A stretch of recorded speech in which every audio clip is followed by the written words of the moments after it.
Our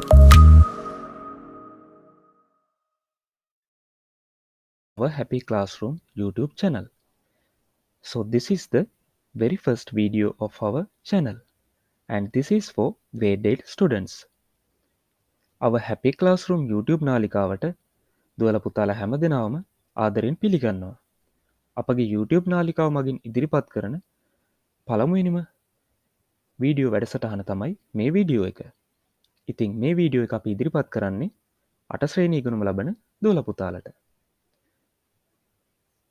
අද අපි ඉගෙන ගන්න යන්නේ activity number 4.1. ඔයාලගේ English textbook එකේ තියෙන activity number 4.1. So today we are going to learn the activity number 4.1, which is under the topic Mother Nature. එහෙනම් අපි පාඩමට යමු.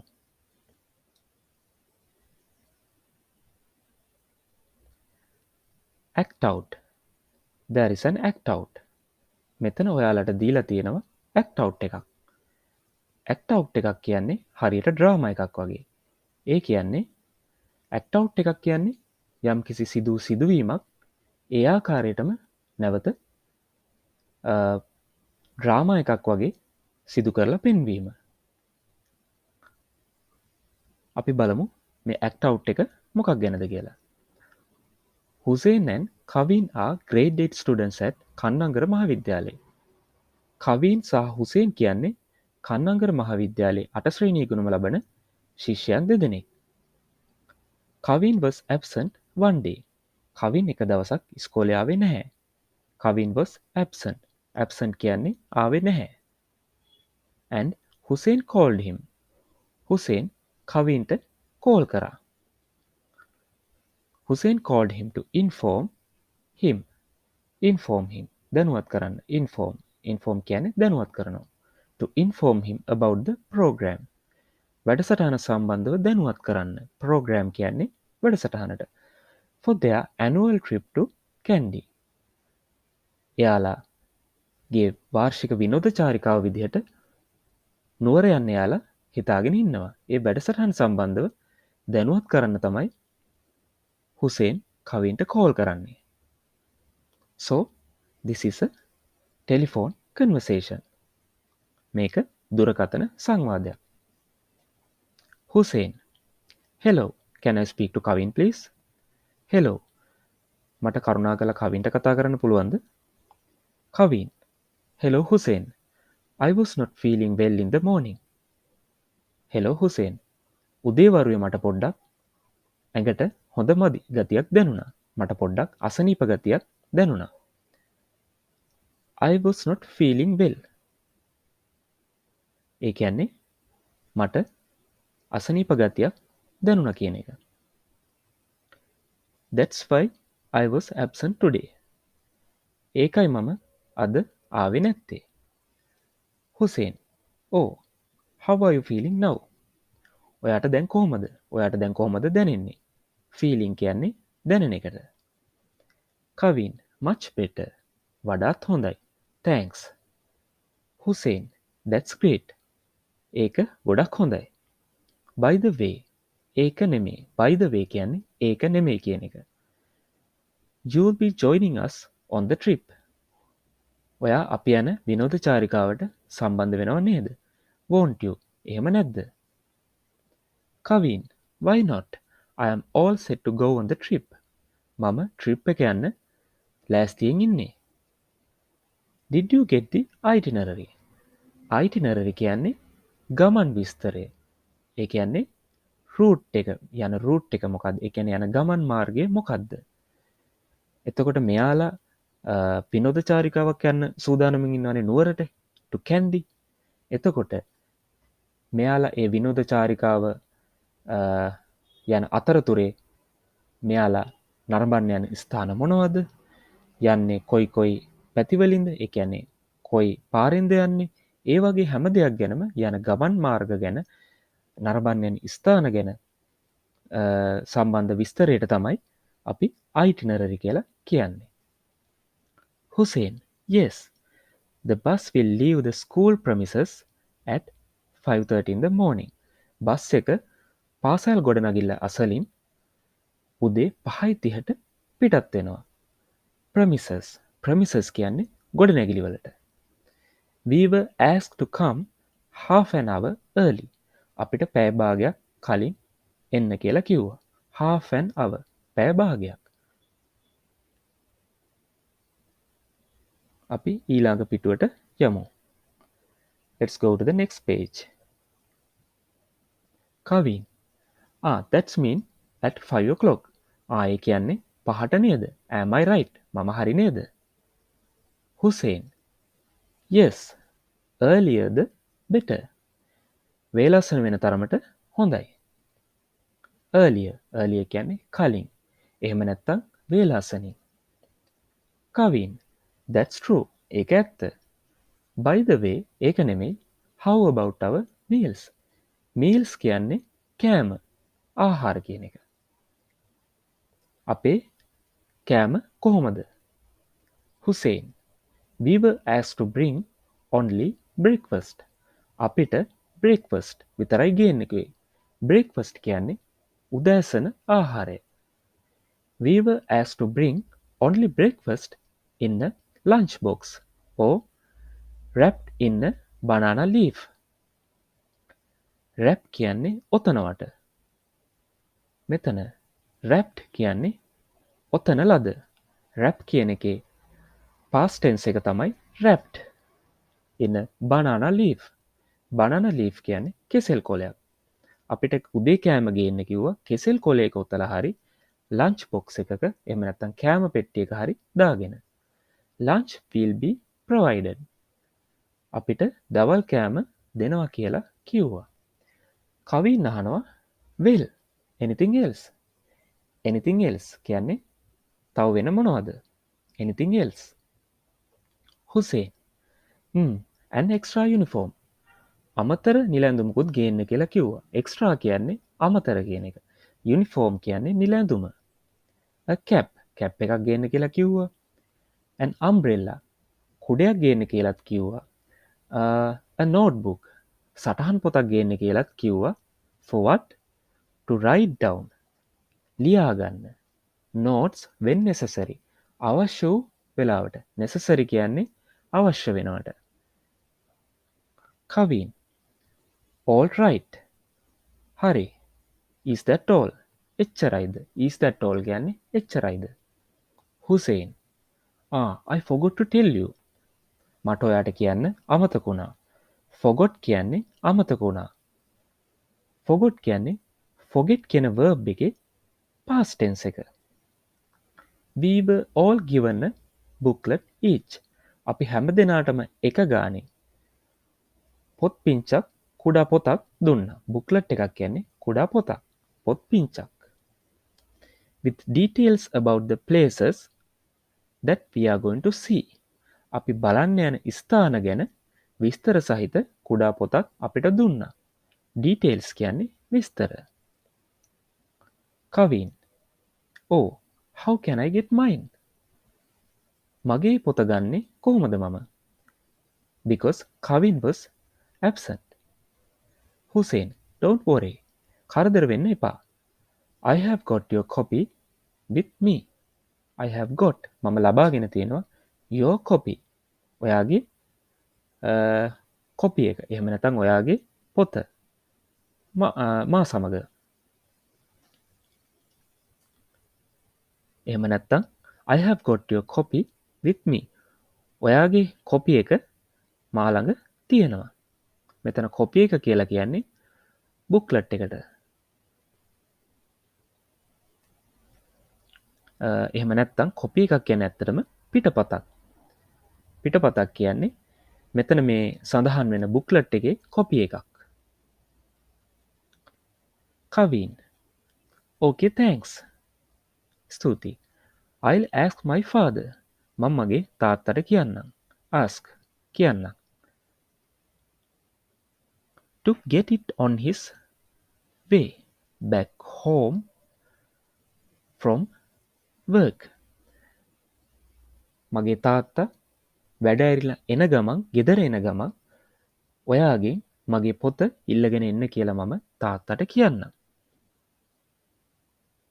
Thank you for calling Hussein. මට කතා කරාට ගොඩක් ස්තුතියි හුසේන්. Bye. Hussein. Sure, අනිවාර්යයෙන්ම.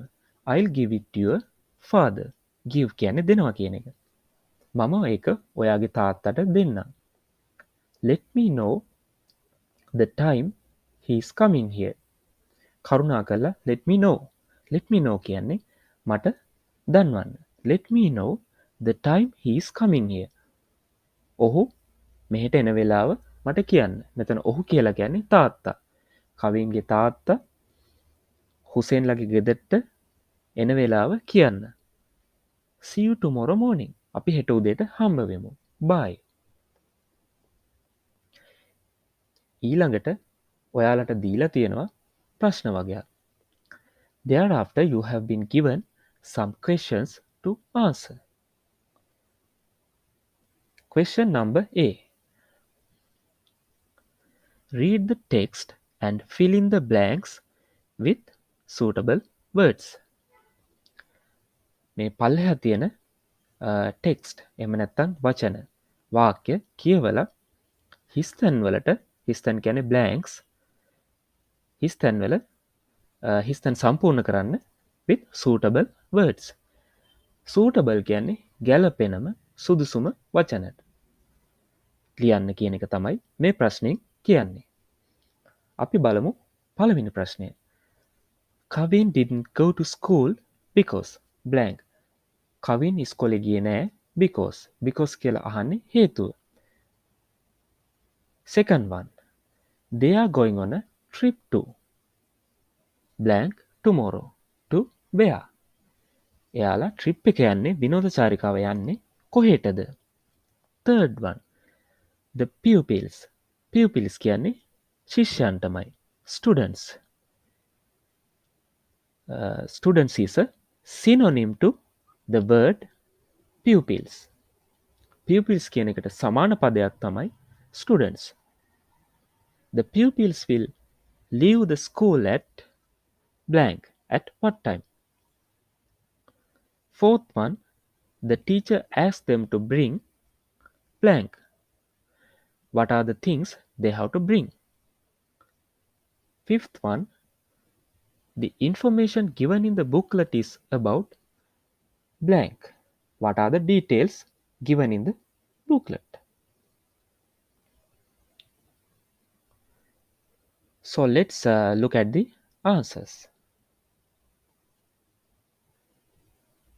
First one, Kavin didn't go to school because he was not feeling well in the morning.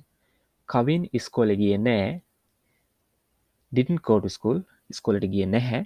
Because කියන්නේ නිසා එහෙම නැත්නම් අපිට යම්කිසි දෙයක් සිද්ධ වුනේ මෙන්න මේ හේතුව නිසායි කියන්න ඕනේ නම් අපිට පුළුවන් because කියන යෙදුම පාවිච්චි කරන්න. Because he was not feeling well in the morning. එයාට උදේ ටිකක් අසනීප මදිගතියක් දැනුණ හින්දා තමයි සමවන්න සනීප මදිගතියක් දැනුණ හින්දා තමයි කවින් ඉස්කෝලේ ගියේ නැත්තේ. Now the second one. They are going on a trip to Kandy. එයාලා ට්‍රිප් එකක් යන්න හදන්නේ නුවරට. Going on a trip. Trip එකක් යනවා. ට්‍රිප් එකක් යනකොට අපි කියන්නේ going on a trip. ඔයාලට කියන්න ඕනේ නම් මම ට්‍රිප් එකක් යනවා. ඔයාලට එතකොට කියන්න පුළුවන් I am going on a trip. So the next one, the pupils will leave the school at 5:30 in the morning. You have to say in the morning with the time. Otherwise the answer is not correct. ඔයාලා මෙතන උත්තරේ ලියනකොට 5:30 in the morning කියලා ලියන්න ඕනේ. නැත්නම් උදෑසන 5:30ටද හවස 5:30ටද කියන එක දන්නේ නැහැ. අනිත් එක තමයි අපි punctuations ගැනත් සැලකිලිමත් වෙන්න ඕනේ. ඒ කියන්නේ අපි යම්කිසි වාක්‍යයක් ලියනකොට දැන් මේ වාක්‍යවල අපි ගත්තොත් අනිවාර්යයෙන්ම වාක්‍ය අවසානයේ අපි ෆුල් ස්ටොප් එකක් තියන්න ඕනේ අපි ඒ වාක්‍ය කියලා ඉවර නම්. ඒ කියන්නේ නැවතීමේ ලකුණක් ෆුල් ස්ටොප් එකක් අපි තියන්න ඕනේ. Next one, the teacher asked them to bring breakfast.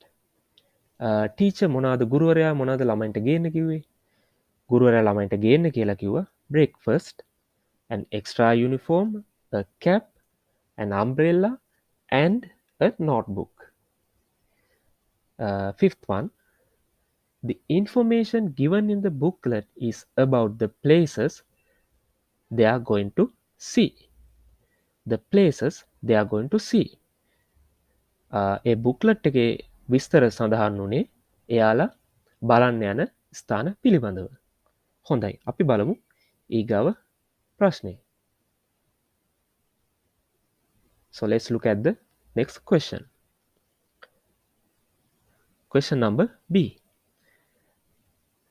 Read the following words aloud. පහළ තියෙන වචන ශබ්ද නගා කියවන්න. Aloud. Aloud කියන්නේ ශබ්ද නගලා. Read කියන්නේ කියවන්න. Read the following words. Following කියන්නේ පහත. Read the following words aloud and circle the silent letters. Circle කියන්නේ round කරන්න. Circle the silent letters. Silent letters කියන්නේ නිශ්ශබ්ද අකුරු. ඒ කියන්නේ අපි යම් කිසි සමහර වචන තියෙනවා අපි ඒ වචන උච්චාරණය කරනකොට when we pronounce that words we do not pronounce some letters. අපි සමහර අකුරු උච්චාරණය කරන්නේ නැහැ. But when we write that word we have to write with that silent letters also. හැබැයි අපි ලියනකොට ඒ අකුරු හැම එකක්ම අපි ලියන්න ඕනේ. First one, half. Second one, hour. Third one, wrap. Fourth one, right. Fifth one, no. Now let's look at the answers. First word is half. පළවෙනි වචනේ half. අපි half කියන එක ශබ්ද කරද්දි half කියලා කියන්නේ නැහැ. ඒ කියන්නේ L අකුර silent. අපි L අකුර ශබ්ද කරන්නේ නැතුව තමයි half කියන වචනේ අපි උච්චාරණය කරන්නේ. දෙවැනි එක hour. අපි hour කියන වචනේ hour කියලා H අකුරත් එක්ක උච්චාරණය කරන්නේ නැහැ. ඒ කියන්නේ H අකුර silent. H අකුර නිශ්ශබ්දයි. silent කියන්නේ නිශ්ශබ්දයි. Third one, wrap. wrap කියන වචනේ W අකුර silent. ඒ කියන්නේ W අකුර නිශ්ශබ්දයි. When we pronounce the word wrap, we do not pronounce the letter W. අපි W අකුර pronounce කරන්නේ නැහැ. W is silent. Next one, writing. writing කියලා අපි කියනකොට W අකුර අපි pronounce කරන්නේ නැහැ. එහෙම නැත්නම් අපි W අකුර උච්චාරණය කරන්නේ නැහැ. අපි writing කියලා කියන්නේ නැහැ. නිවැරදි උච්චාරණය, the correct pronunciation is writing. නිවැරදි උච්චාරණය තමයි writing. And the fifth one, no. අපි no කියන වචනේ උච්චාරණය කරද්දී no කියලා K අකුරත් එක්ක උච්චාරණය කරන්නේ නැහැ. එහෙම උච්චාරණය කරොත් වැරදි. අපි no කියන එක හරි විදිහට උච්චාරණය කරන්න ඕනේ no කියලා. අපි ඊගාව ප්‍රශ්නේ බලමු. Question number C. Find out more words. තවත් අමතර වචන. More words. වැඩිපුර වචන. Find out කියන්නේ හොයන්න කියන එක. Find out more words with silent letters. With silent letters. Silent letters තියෙන තවත් වචන හොයන්න කියනවා from the dictionary. Dictionary එකකින් ශබ්දකෝෂයකින් හොයාගෙන and read them aloud. ඒ වචන ශබ්ද නගලා කියන්න කියලා ඔයාලට exercise එකක් question එකක් දීලා තියෙනවා. ඉතින් මම කල්පනා කරා මේ එක්සර්සයිස් එක මේ ක්වෙස්චන් එක ඔයාලට කරන්න ඉඩ දෙන්න. ඉතින් ඔයාලට කරන්න තියෙන්නේ ඩික්ෂනරි එක අරගෙන ඔයාලට පුළුවන් එහෙම නැත්තම් පුළුවන් ඊටත් වැඩිය ලේසි ඉන්ටර්නෙට් එකට ගිහිල්ලා ඕන තරම් ඉන්ටර්නෙට් එකේ තියෙනවා ඔන්ලයින් ඩික්ෂනරිස්. උදාහරණ විදිහට දෙන්න පුළුවන් කේම්බ්‍රිජ් ඩික්ෂනරි එක. තව තියෙනවා කොලින්ස් ඩික්ෂනරි එක. ඒ වගේ ඩික්ෂනරිස් ඔන්ලයින් ඩික්ෂනරිස් පාවිච්චි කළා ඔයාලට පුළුවන් සයිලන්ට් ලෙටර්ස් තියෙන වචන ලේසියෙන්ම හොයාගන්න. හොයාගෙන ඔයාලා ඒවා you have to read those words aloud. ඔයාලා ඒ වචන ශබ්ද නගලා කියවන්න. ඉතින් දුවේ පුතේ මේ එක්සර්සයිස් එක අනිවාර්යයෙන්ම ඔයාලා කරන්න. මොකද ඒක ඔයාලගේ දැනුම වර්ධනය කරගන්න ගොඩක් උදව් වේවි.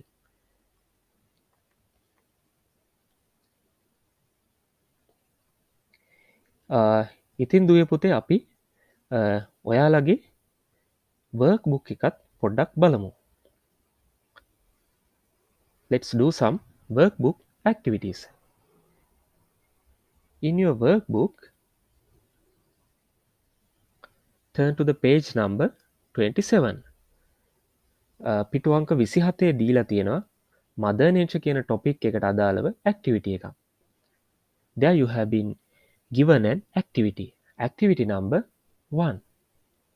Imagine කියන්නේ හිතා ගන්න. Imagine that you are Kavin. ඔයා තමයි කවින් කියලා හිතා ගන්න. And write a note to Hussein. Imagine කියන්නේ හිතා ගන්න කියන එක.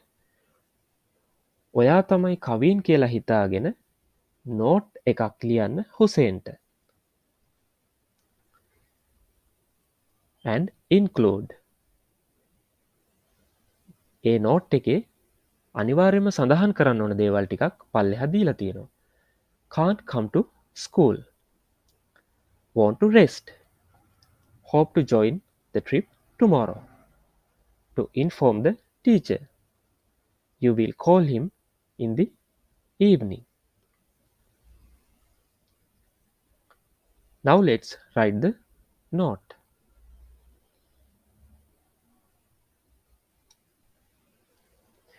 මම දුවේ පුතේ ඔයාලට හැඳින්වීමක් දෙනවා කොහොමද නෝට් එකක් ලියන්නේ කියලා. ඔයාලා උත්සාහ කරන්න මේ නෝට් එක තනියෙන් ලියන්න. ඉතින් දුවේ පුතේ නෝට් එකක් කියන්නේ ලෙටර් එකක් වගේ ලියුමක් වගේ නෙමෙයි. නෝට් එකක් කියන්නේ කෙටි, ඒ කියන්නේ it's a concise one. ඒ කියන්නේ කෙටි දෙයක්. කෙටි ලියුමක් වගේ දෙයක්. නෝට් එකක් කියන්නේ. Letter is a structured one and it's a detailed one. ලියුමක් ලියද්දි පුතේ එක ආකෘතියක් තියෙනවා, අපි ලියන්න ඕන විදිහක් තියෙනවා. ලියුමක් ලියනකොට අපි අනිවාර්යයෙන්ම දිනේ දාන්න ඕනේ. අපි senders name යවන්නාගේ ලිපිනේ ලියන්න ඕනේ. senders address we have to mention it. අපි යවන්නාගේ ලිපිනේ ලියන්න ඕනේ.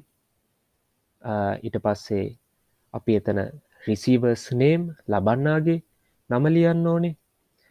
ලබන්නාගේ address එක ලියන්න ඕනේ. We have to write the receiver's address. Then the salutation. අපි ආමන්ත්‍රණය කරන විදිය ලියන්න ඕනේ. ඒ වගේ ගොඩාක් දේවල් අපි letter එකකදී අනිවාර්යයෙන්ම ලියන්න ඕනේ. හැබැයි note එකක් කියන්නේ it's a brief one. ඒක කෙටි දෙයක් to convey a message. අපිට යම්කිසි පණිවිඩයක් ලබා දෙන්න ඕනේ නම් අපිට පුළුවන් note එකක් ලියන්න. හැබැයි note එකකදී අපි letter එකක් ලියනා වගේ ගොඩාක් විස්තර සහිතව ලියන්න ඕනේ නැහැ. අපි බලමු කොහොමද note එකක් ලියන්නේ කියලා. First of all, you have to write the date. We have to write the date here. 1st of August 2022. අපි date එක ලියනකොට first the day, in the middle the month, and then the year. අපි පළවෙනිටම ලියන්න ඕනේ දවස. ඒ කියන්නේ පළවෙනිදා කියන එක. ඊට පස්සේ ලියන්න ඕනේ මාසේ. ඊට පස්සේ අපි ලියන්න ඕනේ අවුරුද්ද. ඊට පස්සේ අපි මේකේ නෝට් එකේ සඳහන් කරන්න ඕනේ අපි මේ නෝට් එක අපි ලියන්නේ කාටද? අපි මේ නෝට් එක ලියන්නේ හුසේන්ට. මෙතන ඩියර් හුසේන් කියලා ලියන්නත් පුළුවන්. එහෙම නැත්නම් හුසේන් කියලා ලියන්නත් පුළුවන්. එහෙම නැත්නම් ඔයාලට පුළුවන් හායි හුසේන් කියලා ලියන්නත් පුළුවන්. ඔයාලා කැමති විදිහට ඒක ලියන්න පුළුවන්. So you are going to write this note to convey your message to Hussein. So what is the important thing? You have to inform Hussein that you are not coming to school, and it's obvious මෙතන ඉතා පැහැදිලි want to rest කියලා key point එකක් දීලා තියෙනවා. want to rest කියන්නේ විවේක ගන්න අවශ්‍යයි. ඒ කියන්නේ මෙතනදී කවින් අසනීපෙන් ඉන්නවා ඇති. ඒ කියන්නේ කවින් is not feeling well. එහෙම නැත්නම් කවින් is ill. So you can say I am unable to come to school today because I am not feeling well today. I am ill. ඒ වගේ ඔයාලට පුළුවන් මේ නෝට් එකේ පටන් ගැනීම කරන්න. ඒකත් එක්කම මේකේ ඔයාලා කියන්න ඕනේ තවත් වැදගත් දෙයක් තමයි hope to join the trip tomorrow. ඔයාලා අද ඉස්කෝලේ යන්නේ නැති වුණාට හෙට යන්න සූදානම් කරගෙන ඉන්න, ඒ කියන්නේ පාසලෙන් යන්න සූදානම් කරගෙන ඉන්න විනෝද චාරිකාවට ඔයා යන්න සම්බන්ධ වෙනවා කියන එකත් අනිවාර්යයෙන්ම මේකේ ලියන්න ඕනේ. එතකොට ඔයාට මේකේ ඒ ගැන ලියන්න පුළුවන් මෙහෙම. Anyway, I hope to join the trip tomorrow. කෙසේ වෙතත් මම හෙට යන විනෝද චාරිකාවට සම්බන්ධ වෙන්න බලාපොරොත්තු වෙනවා. ඊට පස්සේ තවත් වැදගත් දෙයක් තියෙනවා. To inform the teacher. ටීචර්ව දැනුවත් කරන එක. එතකොට හුසේන්ට කියන්න ඕනේ ටීචර්ට මේ මැසේජ් එක දෙන්න කියලා. ඉන්ෆෝම් කරන්න. එහෙම නැත්නම් ටීචර්ව දැනුවත් කරන්න කියන එකත් හුසේන්ට කියන්න ඕනේ. එතනදී අපිට කියන්න පුළුවන් please inform the teacher that I am going to join the trip tomorrow. මම හෙට දවසේ යන්න ඉන්න ට්‍රිප් එකට සම්බන්ධ වෙනවා කියලා ටීචර්ට කියන්න. එහෙම නැත්නම් ටීචර්ව දැනුවත් කරන්න. Please inform the teacher that I am going to join the trip tomorrow. ඊට පස්සේ තව දෙයක් කියන්න ඕනේ. You will call him in the evening. ඒ කියන්නේ ඔයා හුසේන්ට හවස කතා කරනවා කියන එක මේ නෝට් එකේ සඳහන් කරන්න ඕනේ. එතකොට ඔයාලට මේ නෝට් එකේ සඳහන් කරන්න පුළුවන් I will call you in the evening. මම ඔයාට හවස කෝල් එකක් දෙන්නම්. මේ ගැන කතා කරගන්න. To discuss about this in the evening. I'll call you in the evening to discuss about the trip. ඒ වගේ ඔයාලට මේ නෝට් එකේ සඳහන් කරන්න පුළුවන්. ඒ වගේමයි දුවේ පුතේ තවත් වැදගත් දෙයක් තියෙනවා. ඔයාලා මේ නෝට් එක අවසන් කරනකොට අනිවාර්යයෙන්ම නම ලියන්න. එතකොට මේ නෝට් එකකදී ඔයාලා අස්සම් කරන්න අවශ්‍ය නැහැ ලියුමක වගේ. අපි when we write a letter we have to sign the letter at the end of the letter. ඉතින් අපි නෝට් එකක් ලියනකොට ඒ විදිහට අත්සන් කරන්න සයින් කරන්න අවශ්‍ය නැහැ. ඒ වෙනුවට ඔයාලට පුළුවන් නම ලියන්න. මෙතනදී කවින් කියලා ලියන්න ඕනේ. Otherwise, how will Hussein get to know that this note has been written by Kavin? එහෙම නැත්තම් හුසේන් කොහොමද දැනගන්නේ මේ නෝට් එක ලිව්වේ කවින් කියලා? අපි ඊගාව ඇක්ටිවිටි එකට යමු. The following word list. පහළ තියෙන word list එක කියවන්න. Each word has a silent letter. හැම වචනයකටම silent letter එකක් තියෙනවා. Put them into the correct column. නිවැරදි තීරුවේ ඒක ලියන්න. First one is island. අපි island කියන එක කියද්දි Iceland කියලා කියන්නේ නැහැ. එතකොට S අකුර silent. අපි should කියන එක කියද්දි L අකුර කියන්නේ නැහැ. ශබ්ද කරන්නේ නැහැ. L අකුර silent. should. එහෙම නැත්නම් අපි should කියලා කියන්නේ නැහැ. ඊළඟ වචනේ could. could කියලා කියනකොට අපි cold කියලා කියන්නේ නැහැ. L අකුර silent. අපි කියන්නේ could කියලා. ඊළඟ වචනේ autumn. autumn කියනකොට අපි autumn කියලා N අකුරත් එක්ක ශබ්ද කරන්නේ නැහැ. නිවැරදි pronunciation එක තමයි autumn. ඊගාව වචනේ knock. knock කියන වචනේ අපි උච්චාරණය කරනකොට අපි උච්චාරණය කරන්න ඕනේ knock කියලා. අපි knock කියලා K අකුරත් එක්ක උච්චාරණය කරොත් ඒක වැරදි. ඊගාව වචනේ nestle. nestle කියනකොට අපි nestle කියලා T අකුරත් එක්ක කිව්වොත් එහෙම නැත්නම් T අකුර අපි ශබ්ද කරොත් ඒක වැරදි. එතකොට correct pronunciation එක තමයි nestle. ඊළඟ වචනේ column. column කියනකොට N අකුර silent. N අකුර ශබ්ද වෙන්නේ නැහැ. column. එහෙම නැතුව අපි column කියලා කියන්නේ නැහැ.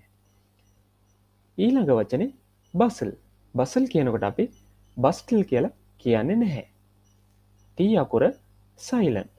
bustle කියන්නේ to do things in a hurried or busy way. ඒ කියන්නේ අපි යම්කිසි දෙයක් ඉතාම හදිස්සියකින් එහෙම නැත්නම් අපි කඩිමුඩිය දෙයක් කරනවා කියන්නේ. ඒ වගේ දෙයක් කරනවාට අපි කියනවා ඒ වගේ ඉතා හදිස්සියෙන් යම් දෙයක් අපි කරනවාට කියනවා bustle කියලා. ඊළඟ වචනේ aisle. aisle කියන එක අපි aisle කියලා කියන්නේ නැහැ. S අකුර silent. aisle කියන්නේ හිතමුකෝ අපි උදාහරණයක් විදිහට ගමු. බස් රථයකට නගිනවා කියලා බස් රථයකට නැග්ගාම බස් රථයක සීට් තියෙනවා.